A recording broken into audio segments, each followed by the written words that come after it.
మా పరమ తండ్రి యేసయ్య నామములో ఈ ఉపదేశమును మీకు సమర్పిస్తూ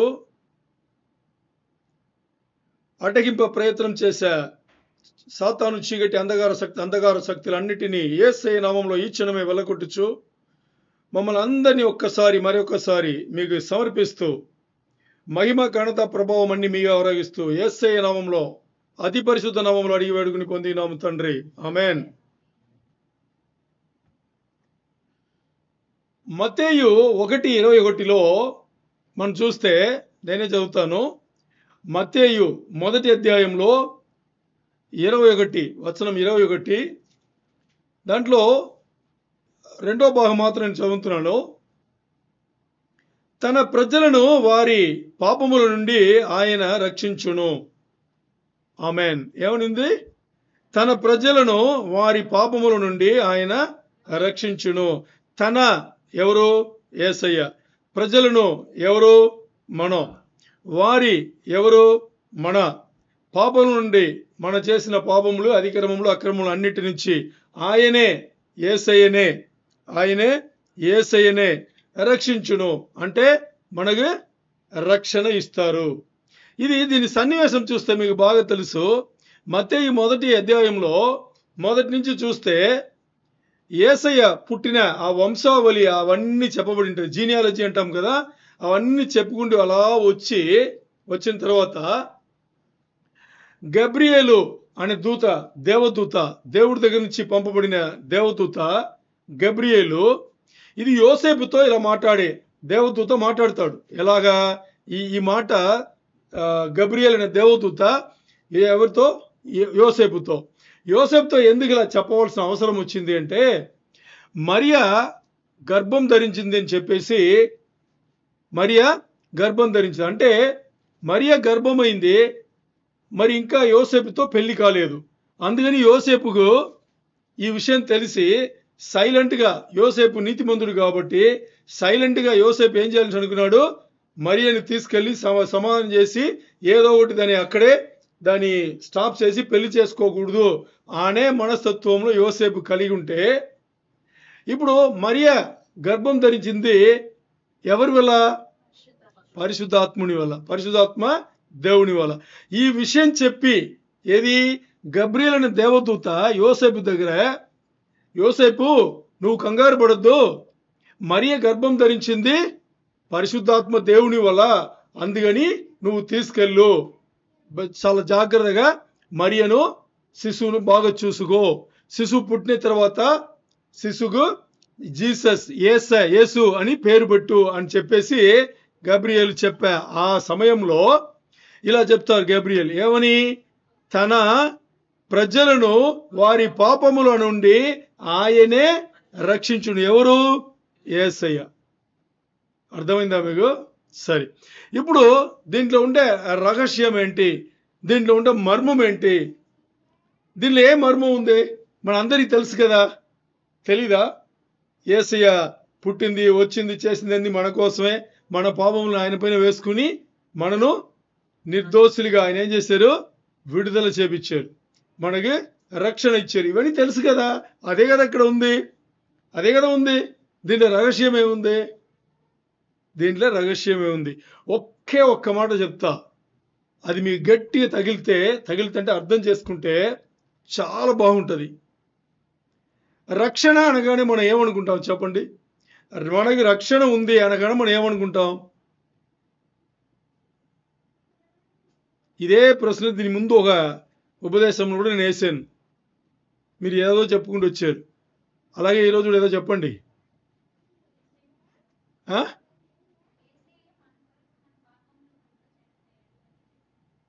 ఇంకా యేసయ్య మన పాపములు ఆయన పైన వేసుకుని మన కొరకు, మన స్థానంలో, మన జీవితంలో మనకు రావాల్సింది ఆయనకు వచ్చింది కదా, ఆయన తీసుకున్నాడు. అందుకు మనకు రక్షణ వచ్చింది. రక్షణలో ఏమొచ్చింది? రక్షణ అనేది ఎంతమందికి అర్థమైంది? ఇది ఒక ఆశీర్వాదం అని. రక్షణ అనేది మనకు దేవుడు ఇచ్చిన బ్లెస్సింగ్, ఆశీర్వాదం అన్నమాట. ఓకే, ఈ రక్షణ అనగానే మనకు ముందుగా గుర్తొచ్చేది ఏంటంటే, మన పాపములను యేసయ్య తీసివేశాడు, అందుకని మనం పరలోకం పోతాం. అంతేనా? రక్షణ అంతే కదా. మన పాపములు యేసయ్య తీసివేశాడు కాబట్టి మనం ఎక్కడ వెళ్ళొచ్చు? పరలోకం వెళ్ళొచ్చు, తర్వాత ఆయనతో బతుకోవచ్చు. ఇది ఇది కరెక్ట్గా చెప్పాలంటే 10వ వంతే. రక్షణ ఆశీర్వాదంలో, సాల్వేషన్ అనే పదములో ఇది 10వ భాగమే. ఇంకా తక్కువ నుంచే చెప్పొచ్చు. అర్థమైందా? ఇంకా ఏముంది అని చూస్తే చాలా ఉన్నాయి. ఈరోజు ఒకటి మాట్లాడుకుందాం. మొన్న ఒకసారి ఒకటి మాట్లాడాము, ఈరోజు ఒకటి మాట్లాడుకుందాం. రక్షణ గురించి మాట్లాడితే నెలలు సంవత్సరాలు మాట్లాడవచ్చు. అన్నీ ఉన్నాయి, అన్నీ పెట్టాడు ఆయన. ఈరోజు మనం ఏం మాట్లాడబోతున్నాము అని చూస్తే, ఇక్కడ నిజమే మనం మాట్లాడుకుంది, మనం తలుసుకుంది అన్ని నిజమే. యేసయ్య వచ్చారు, మన పాపములను ఆయన పైన వేసుకున్నాడు. ఆయన పైన వేసుకుని, ఎందుకు ఆయన పైన వేసుకున్నాడు? మనం ఒక్కరు కూడా మిగలం. ఆ శిక్ష మనకొస్తే మానవులుగా ఒక్కరు కూడా మిగలం కాబట్టి అన్ని ఆయన పైన వేసుకుని మన స్థానంలో, మన జీవితంలో మన స్థానంలో ఆయన, మన ప్రతి ఒక్కరి స్థానంలో ఉండి ఆయన ఏం చేశారు? మరణం, ఆ శిలువ మరణం ఆయన పొందారు కదా. ఓకే, దాని ద్వారానే మనం ఏమొచ్చింది? రక్షణ వచ్చింది. అది నిజమే. మన పాపములన్నీ, మన దేని అయితే భయపడుతున్నామో ఆ పాపములన్నీ తీసివేసింది కూడా, అది కూడా నిజమే. మరి దీనికన్నా ఇంకా ఎక్కువ ఏముంది అని చూస్తే, ఇక్కడ చూస్తే ఒక ఆశ్చర్యమైన విషయం తెలుసా? మన శత్రువులు ఉన్నారు కదా. ఎవరు మన శత్రువులు చెప్పండి? మన శత్రువులు ఎవరు?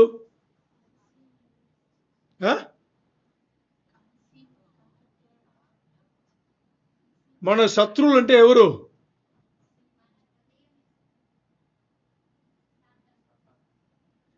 ఎఫెసు సంఘముకు పౌలు రాశాడు. 6వ అధ్యాయంలో చూస్తే 10వ వచనం నుంచి చూస్తే, తీయద్దు, 10వ వచనం నుంచి చూస్తే చాలా చాలా బాగా రాసి ఉంటాడు ఆ పదాలు తెలుగులోనే. ఒకసారి చూడండి, అది ఒకసారి చూడండి. 10లో 12లో ఉంటుంది, చూడండి. అది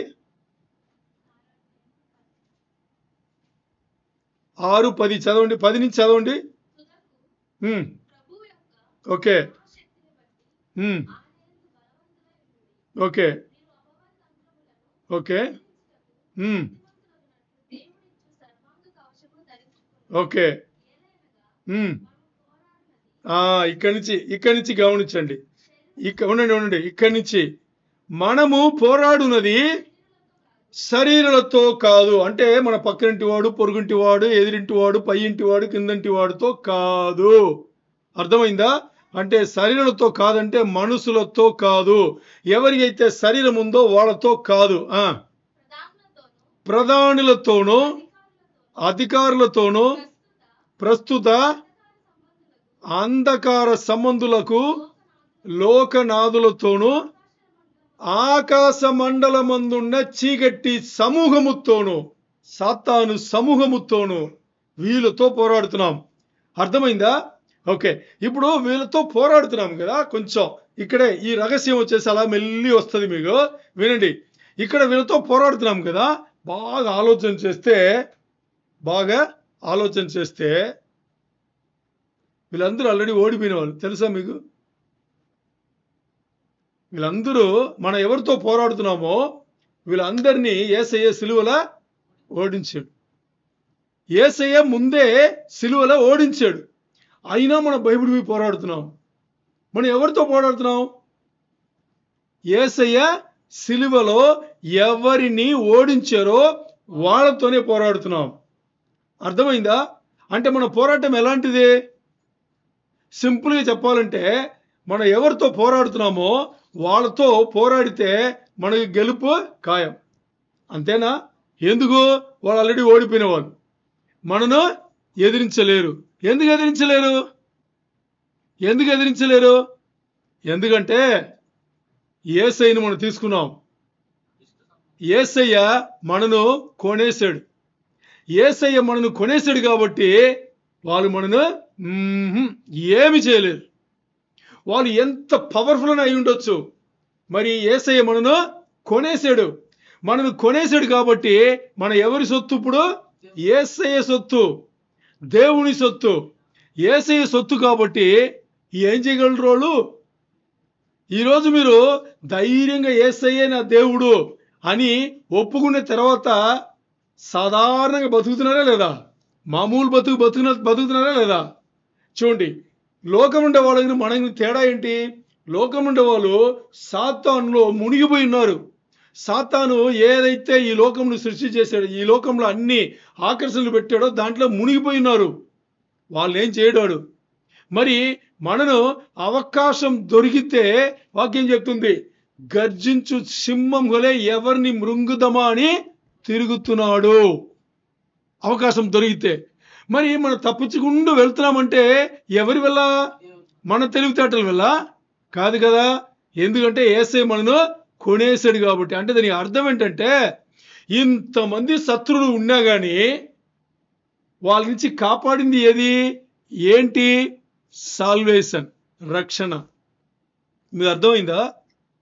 ఇంత అంటే మనం పోరాడున్నది శరీరంతో కాదు. అయినా మనకి తెలియని వాళ్ళు, మన కంటికి కనిపించని వాళ్ళు మన చుట్టి అవకాశం కోసం కాస్తూ ఉన్నారు.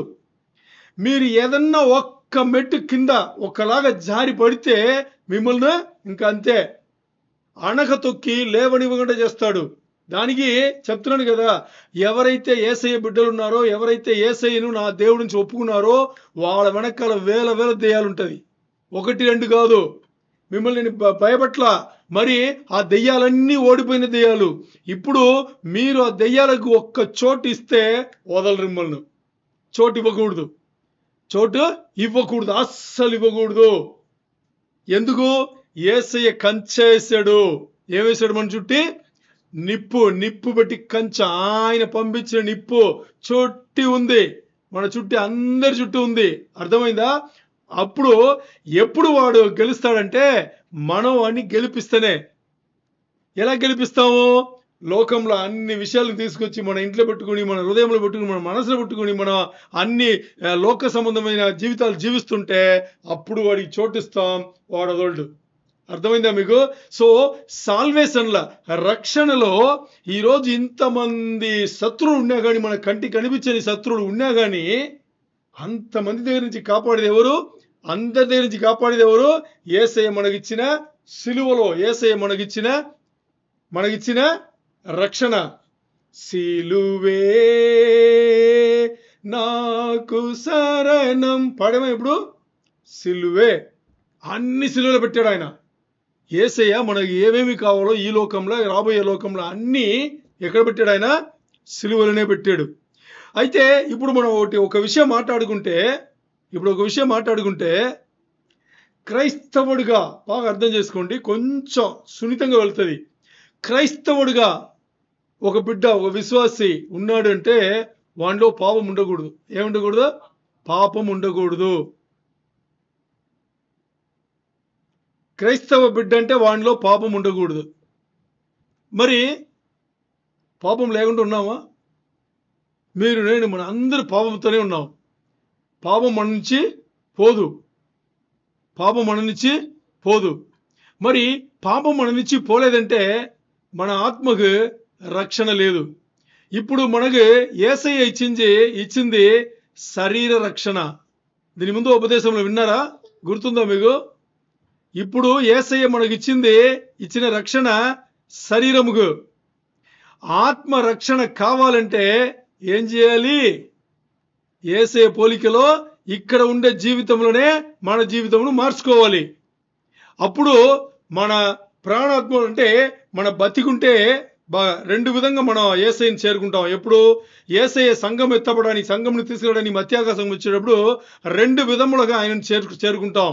ఆయన వచ్చేటప్పుడు మనం మరణించి మన శరీరం పాతిపెట్టబడి ఉంటే మన ప్రాణాత్మలు ఆయనతో పరదేశంలో ఉంటుంది.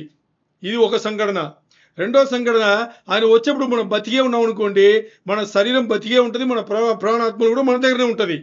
అప్పుడు ఈ శరీరంను వదిలి మహిమ శరీరంతో ఆయనతో వెళ్ళిపోతాం. ఒకవేళ ఆయన వచ్చేటప్పుడు మరణించి ఉంటే శరీరం పాతిపెట్టబడి ఉంటుంది, ప్రాణాత్మలు ఆయన దగ్గర ఉంటుంది. ఈ మట్టి శరీరం ఒకటయ్యి మహిమ శరీరంగా ఆయనతో వెళ్ళిపోయి ఆ ప్రాణాత్మలు కలిసిపోతాయి. ఈ 2 విధమే.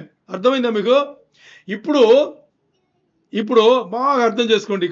ఇప్పుడు పాపం ఉంటే యేసయ్య మధ్యాకాశంకి వచ్చి మనల్ని పిలిచేటప్పుడు మనలో పాపం ఉంటే వెళ్ళలేం. మన శరీరం ప్రాణాత్మలతో కలవలేదు, కలవందుకు అవకాశం లేదు. ఎందుకంటే ఇంకా పాపం ఉంది. ఎప్పుడు? రెండు విధంలో కూడా. ఒకటి మనం మరణించామో, మన పాపంతోనే మరణించాము అనుకోండి, శరీరం పాపంతోనే ఉంటుంది. ఇక్కడ పాపమైన శరీరమే కదా. అప్పుడు ప్రాణాత్మలతో యేసయ్య వచ్చి అక్కడ మనం పిలిచేటప్పుడు మనకు వినిపించదు. ఎందుకంటే ఇంకా పాపపు శరీరం మన దగ్గర ఉంది. మరి బతికి ఉన్నాం, మరి ఇంకా పాపపు జీవితంలో ఉన్నాం. యేసయ్య పిలిచేటప్పుడు కూడా ఇప్పుడు కూడా వినిపించదు. అంటే అర్థం ఏంటంటే యేసయ్య మధ్యాకాశం గురించి పిలిచేటప్పుడు పాపం లేని జీవితంలో ఉంటే ఆ శరీరము వినిపిస్తుంది. అప్పుడు మనం పైకి వెళ్ళొచ్చు. మనం మరణించుంటే, మనం బతికే ఉంటే పాపపు లేని జీవితంలో యేసయ్య పోలికలా మారిన తర్వాతనే యేసయ్య పిలిస్తే మనకు ఆ స్వరం మనకు వినిపిస్తుంది, లేకపోతే వినిపించదు. అంటే పాపం ఉంటే మనం ఏం చేయలేము, యేసయ్యతో కలవలేము. ఎందుకంటే మనకు తెలుసు మన దేవుడు ఎలాంటి దేవుడు, పరిశుద్ధుడు, పవిత్రుడు, పరిశుద్ధుడు కదా. సో అందుకని ఇది బాగా గుర్తు పెట్టుకోవాలి. అందుకని యేసయ్యని తీసుకోవాలి. యేసయ్యని లోపల తీసుకుంటే ఆటోమేటిక్గా అక్కడ ఏమవుతుంది, పాపం మరణం అవుతుంది. పూర్తిగా యేసయ్యని లోపల తీసుకుంటే మన లోపల ఉండే పాపం ఏమవుతుంది, మరణం అవుతుంది. అప్పుడు యేసయ్యతో కలవచ్చు కదా. యేసయ్య పిలిస్తే మనకు వినిపిస్తుంది కదా. అది ఇక్కడ అర్థం చేసుకోవాలి. ఎందుకంటే ఇప్పుడు యేసయ్య రూపంలో వచ్చేటప్పుడు ఎవరు, యూదా గోత్రపు సింహం యేసయ్య రూపంలో వచ్చేటప్పుడు గర్జించు సింహం వలె ఉండే ఈ ఘట సర్పం బయటికి వెళ్ళిపోతాడు. సాతాను శక్తులు ఎవ్వరు రూపం ఉండడానికి అవకాశం లేదు. వాళ్ళు మనం అనుమతించదనే కదా మన పాపం చేసేది. వాళ్ళు మనం అనుమతించలేదు, యేసయ్యనే అనుమతించాము, పరిశుద్ధాత్మ దేవుని అనుమతించాము అనేటప్పుడు అప్పుడు మన శరీరంలో పాపం ఉండదు. మరి ఇప్పుడు మీకు ఒక ప్రశ్న, ఇంకా పాపపు జీవితంలోనే బతుకుతున్నారా అని ఒక ప్రశ్న వస్తే ఏం చేస్తారు, ఏం సమాధానం చెప్తారు? మీరు జీవించే జీవితంలో ఇంకా పాపం ఉందా, పాపం కలిసే మీరు బతుకుతున్నారంటే ఏం చెప్తారు మీరు? అవునా కాదా అని ప్రశ్న వేస్తే ఇంకా పాపపు జీవితంలోనే బతుకుతున్నావు అంటావా, లేదు నేను అస్సలు నాకు పాపమే లేదు, నేను పూర్తిగా యేసయ్యలాగా మారిపోయినంటావా? పాపపు జీవితంలో బతుకుతున్నాం కదా. సరే, పాపం అనేది అంత ఈజీగా పోదు. మన పాపం అనేది అంత ఈజీగా పోదు. మరి ఆ పాపం పోతేనే యేసయ్యతో కలుసుకుంటాం, యేసయ్య పోలికలు ఉంటాం, అప్పుడు ఆయన తీసుకుంటారు. పాయింట్ అర్థమైంది కదా. ఓకే, ఇక్కడ చూడండి, జీవితం అంతా పరిశుద్ధంగా లేదనుకోండి, మన జీవితం పరిశుద్ధంగా లేదు అనేటప్పుడు మన హృదయం మారదు. జీవితం ఎప్పుడు పరిశుద్ధం అవుతుందో అప్పుడే హృదయంలో మార్పు వస్తుంది. హృదయంలో మార్పు రాలేదు అనుకోండి, మీకు రక్షణ రాలేదు అని అర్థం. హలో, నేను చాలా ముఖ్యమైన విషయం చెప్పా.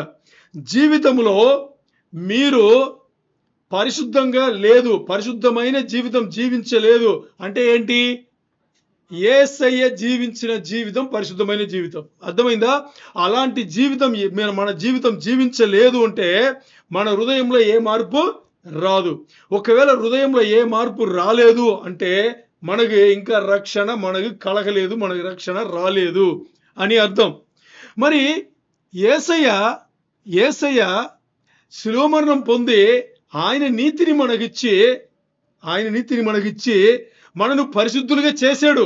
ముందే చేశాడు ఆయన పరిశుద్ధులుగా చేసిన తర్వాత మనలో కొత్త జన్మ మనకి ఇచ్చిన తర్వాత పాపపు ఆలోచనలు, పాపములు అన్నిని తీసివేసి పవిత్రమైన ఒక పరిశుద్ధమైన ఒక జీవితం ఆయన ఇచ్చిన తర్వాత, ఆయన అన్ని చేసిన తర్వాత ఇంకా మీ లోపల ఏమి కలగలేదు, మార్పు లేదు అంటే దాని అర్థం ఏంటంటే రక్షణ ఇంకా యేసయ్య మీకు ఇవ్వలేదు అని అర్థం. అనగా మీరు యేసయ్య ఇచ్చిన రక్షణను ఇంకా తీసుకోలేదు అని అర్థం. ఆలోచన చేయండి. రెండు పనులండి. ఒక్క పని యేసయ్య చేయాల్సింది, ఇంకో పని మనం చేయాల్సింది. యేసయ్య ఆయన వాక్యానుసారంగా చేశాడా లేదా? ఆయన పని ఆయన చేశారు. ఇప్పుడు మిగిలింది ఎవరు చేయాలి తీసుకోవాలంటే? ఇప్పుడు ఇచ్చేది ఒకరు ఇస్తారు, యేసయ్య ఇచ్చారు. తీసుకునేది ఎవరి పని? మన పని. తీసుకున్నామా? అది ప్రశ్న. ఇంకా తీసుకోలేదు అనేటప్పుడు ఏ క్షణమైన యేసయ్య రావచ్చు. అందుకే పెళ్లి కూతురు అయిన వధువు అయిన సంఘమును ఎప్పుడు సిద్ధంగా ఉండమన్నాడు. ఎప్పుడు సిద్ధంగానే ఉండాలి. సిద్ధంగా ఉంటే ఆయన ఏ సమయమున వచ్చి, ఎందుకంటే ఒక చిన్న ఉదాహరణ చెప్తా. ఇశ్రాయేలు సంస్కృతిలో ఇది ఉంది. ఇశ్రాయేలు సంస్కృతిలో ఒక అబ్బాయి అమ్మాయిని పెళ్లి చూపులు చూసి అక్కడ నిశ్చయం చేస్తారు కదా. నిశ్చయం చేసేటప్పుడు అమ్మాయితో అబ్బాయి చెప్పేసి వస్తాడు. ఏమని? అక్కడ నిశ్చయం అయిన తర్వాత అమ్మాయితో అబ్బాయి చెప్పేసి రావాలి. ఏమని? నేను ఇంకో రోజు వస్తాను. నిశ్చయం అయిపోయిందా? నేను ఇంకో రోజు వస్తాను. మా తండ్రి చెప్తాడు. ఏం చెప్తాడు? మా తండ్రి చెప్తాడు, చెప్పే రోజు నేను వస్తాను, దొంగలాగా వస్తా. ఎలాగొస్తా? దొంగలాగా వస్తా. అంటే ఎవ్వరికి తెలియకుండా వస్తా. దొంగలాగా వస్తాడు, అందరికి చెప్పిరాడు కదా. సో దొంగలాగా వస్తా, వచ్చి నిన్ను తీసుకెళ్ళిపోతా అని చెప్పాలి. నేను ఇప్పుడు వెళ్ళి నేను మా తండ్రి ఇంట్లో నీకు స్థలం సిద్ధపరిచి, ఇది స్థలం సిద్ధపరిచి, ఒకవేళ నా తండ్రి ఉండే ఆ స్థలములో నీకు నాకు బతకడానికి స్థలం లేకపోతే మనగని నేను అన్ని ఏర్పాట్లు చేసేసి ఆ తర్వాత తండ్రి నాకు చెప్తాడు, అప్పుడు వచ్చి నేను నిన్ను తీసుకెళ్ళిపోతా అనేది యూదుల సంస్కృతి. ఇప్పుడు యేసయ్య ముందు వచ్చింది అదే. ముందు వచ్చాడు కదా. వచ్చి ఆయన ఏం చేశాడు తెలుసా? సంఘమును పెట్టి సంఘమును ఆయన కాపాడుతున్నాడు. ఇప్పుడు సంఘమును కాపాడి ఒకరోజు ఆయన వధువును తీసుకురావాలి కదా. ఎలా తీసుకెళ్తాడు తెలుసా? తండ్రి చెప్తాడు. దేవుడు చెప్తాడు. ఏమని? కుమారుడా బయలుదేరు, నీ వధువును తీసుకొచ్చాయి అంటే సంఘంను తీసుకొచ్చాయి అని చెప్పేటప్పుడు ఏ క్షణమని తెలియదు. తండ్రి ఎప్పుడు పలుకుతాడా అని యేసయ్య చూస్తున్నాడు.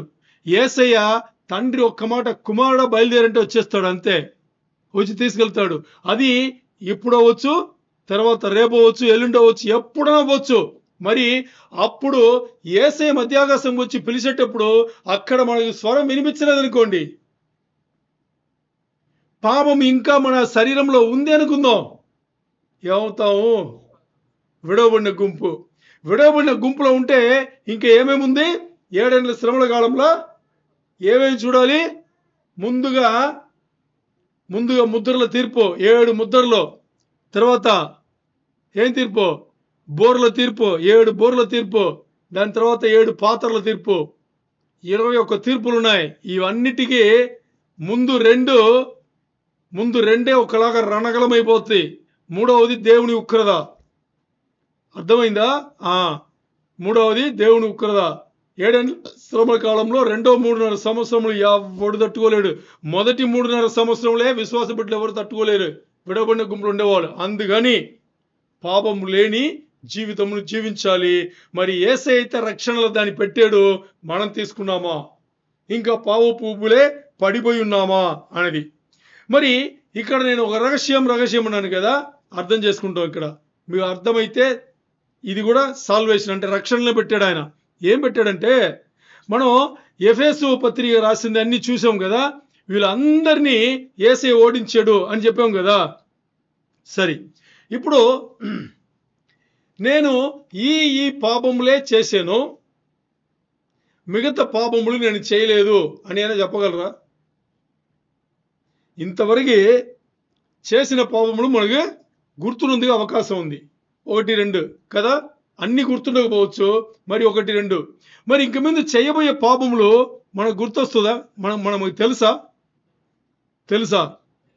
ఇంక ముందు చేయబోయే పాపములు అంటే తెలిసి చెయ్యము, తెలియకుండా చేయొచ్చు కదా. ఓకే, ఇప్పుడు వాక్యం చెప్పేది తెలిసి పాపం చేసినా తెలియకుండా పాపం చేసినా శిక్ష ఒకటే అన్నారు. అర్థమైందా? వాక్యం అదే చెప్తుంది. అందుకని ఇక్కడ మనం చూడండి, ఇక్కడ ఏం విషయం అంటే, యేసయ్య రక్షణలో ఏం పెట్టాడంటే, యేసయ్య రక్షణలో పెట్టింది మన కోసం. మీరు పుట్టక ముందు ఏదైనా పాపం జరిగినా, మీరు పుట్టిన తర్వాత మీరు చేసిన పాపములు ఏదైనా, మీరు ఇంక ముందు చేయబోయే పాపములు ఏదైనా మీకు తెలియబోయినా అన్నిటి కలిపి రక్షణ ఇచ్చాడు ఆయన. మీరు ఇంక ముందు చేయబోయే పాపములో కూడా కలిపే ఆ రక్షణలో ఉంది. అంటే దాని అర్థం ఏంటంటే, మీ చుట్టూ ఎప్పుడు మృంగుదామా మిమ్మల్ని, మీరు ఏదైనా అవకాశం ఇస్తే ఎప్పుడు మిమ్మల్ని మింగుదామా అని చుట్టి ఎన్నో దెయ్యాలున్నాయి కదా. ఈ దయ్యాలు ఇంకా మిమ్మల్ని ఏం చేసినా కానీ దాంట్లో నుంచి కూడా తప్పించిన ఆ రహస్యమును ఆ రక్షణలో వేసేబెట్టాడు. ఇప్పుడు మనం ఏం చేయాలి అంటే దేవుడు ముందు చూపుగా ఇన్ని పనులు చేసి పెట్టాడు ఆ రక్షణలో. ఎందుకు? మన గురించి ఆయన తెలుసు కాబట్టి. ఏది? మన గురించి ఆయన తెలుసు కాబట్టి. ఈ ప్రాయంలో వీళ్ళు ఇది చేస్తారని ముందే ఆయన తెలుసు. అందుకనే మనకిచ్చిన రక్షణలో ఆయన ఏం పెట్టాడు? చనిపోయే వరకి అంటే ఈ లోకంకు మనం పూర్తిగా చనిపోయే వరకి, అంటే శరీరంగా కాదు మానసీయంగా కూడా, శరీరంగా మాత్రం కాదు మానసీయం కూడా పూర్తిగా ఈ లోకంకు మనం చనిపోయే వరకు, మరణం అయిపోయే వరకు ఆయన ఏం చేశాడు? సాల్వేషన్లు పెట్టాడు, రక్షణలు పెట్టాడు. అంత గొప్ప రక్షణ మనకే యేసయ్య ఇచ్చిన రక్షణ. మీకు అర్థమైందా ఈ పాయింట్? అర్థమైందా? ఇప్పుడు ఇంతవరకు ఓకే, నేను పరిశుద్ధంగా జీవించాను, మరి రేపు ఏమైపోతుందో, రేపు నేను ఏమైనా తెలియకుండా చేస్తే నా రక్షణ పోతుందా? దానికి కూడా కలిపే ఆయన రక్షణలు పెట్టాడు. రేపు ఇంకేదైనా నువ్వు తెలిసి చేసినా దానికి కూడా నేను ఒక క్షమాపణ తీసుకుంటే దానికి కూడా కలిపి ఆయన ఏం చేశాడు? అక్కడ రక్షణలో పెట్టాడు. అంత గొప్ప దేవుడు మన దేవుడు. అందుకని ఇక్కడ ప్రతిసారి మనకి వాక్యంలో వచ్చేప్పుడంతా మనం చేయాల్సింది, నా శరీరంలో కానీ నా హృదయంలో కానీ ఇంకా ఏదన్నా పాపం సంబంధించి, పాపపు ఆలోచన సంబంధించి ఏదన్నా ఉందా నేను విడిచిపెట్టడానికి అని ప్రతిసారి మనం ఏం చేయాలి? మన జీవితం గురించి ఆలోచన చేస్తూ అది ఉందని తెలియగానే దాన్ని యేసయ్యని రిలీజ్ చేసి పాప క్షమాపణ అడిగి మనం ఏం చేయాలి? ప్రార్థన చేసి మనను సమర్పించుకోవాలి. చాలా చాలా ఇంపార్టెంట్. ప్రతిసారి, ప్రతిరోజు, ప్రతి క్షణం ఆ పని చేస్తూనే ఉండాలి. ప్రతి క్షణం చేయాలి ఆ పని. ఎందుకంటే మన హృదయం, మన మనసు, మన తలంపులు ఎలాంటిదంటే ప్రతి గడియ వీలైతే ప్రతి క్షణం వీలైతే పాపం చేస్తూనే ఉంటది. చెడు ఆలోచనలు ఎప్పుడన్నా పోతుందా మన దగ్గర నుంచి? చెడు ఆలోచన అది పాపమే. ఆ చెడు ఆలోచనలు కలిగి ఉన్నా కానీ మనం యేసయ్యని చేరుకోలేము. అందుకని మనం ఏం చేయాలి? మనకు యేసయ్య ఇచ్చిన గొప్ప రక్షణలో ఏముంది? ఇంకా మీందు మనం చేయబోయే అన్ని కూడా మనకి దాంట్లో రక్షణ ఉంది. అది మన గుర్తు రాగానే వెంటనే దాన్ని రిలీజ్ చేసి యేసయ్యకి సమర్పించేసి, నేను ఈ తలమును యేసయ్య నామములో నిరాకరిస్తున్నాను, ఈ తలమును నేను యేసయ్య నామంలో తిరస్కరిస్తున్నాను, యేసయ్య నామంలో ఆమేన్. అయిపోయింది. అక్కడి నుంచి అక్కడక్కడ ఏం చేయాలి? విడుదల. అన్నిటినీ మన భారంలన్నీ అక్కడక్కడ తొలగించుకునే వస్తూనే ఉండాలి. అందుకని మనకే ఉండకూడదు? పాపం కానీ పాపపు సంబంధించిన ఆలోచనలు కానీ మనకు అస్సలు ఉండకూడదు. ఒక్కవేళ మన మనసులో ఉన్నాం కాబట్టి వస్తుంది, మరి వెంటనే దాన్ని యేసయ్యకి సమర్పించేసి ఆయనలో ప్రార్థన చేస్తే మనకు అది ఇమ్మీడియట్గా పోతుంది. ఇలాగే రోజుకి మనం ఏం చేయాలి? కొత్త జన్మం, కొత్త తలంపులు, అది దేవుని తలంపులే ఉండాలి. లోకపు తలంపులు మానేసి బయటకు వచ్చేది. సో ఇక్కడ మన వేడుకునేదంతా ఏం తెలుసా? నా గతించే జీవితం, ఈ ప్రస్తుతం ఉండే జీవితంలో కూడా పాపపు సంబంధించిన ఆలోచనలు అన్నీ కూడా నేను యేసయ్యకు సమర్పించేసి యేసయ్య నామంలో నేను అక్కడి నుంచి విడుదల పొందుతున్నాను, లేకపోతే విమోచనం పొందుతున్నాను. ఎందుకంటే ఇది యేసయ్య మనకిచ్చిన రక్షణలో ఇది కూడా ఒక భాగం. అర్థమైందా? యేసయ్యకే, దేవునికే మహిమ కలుగును గాక.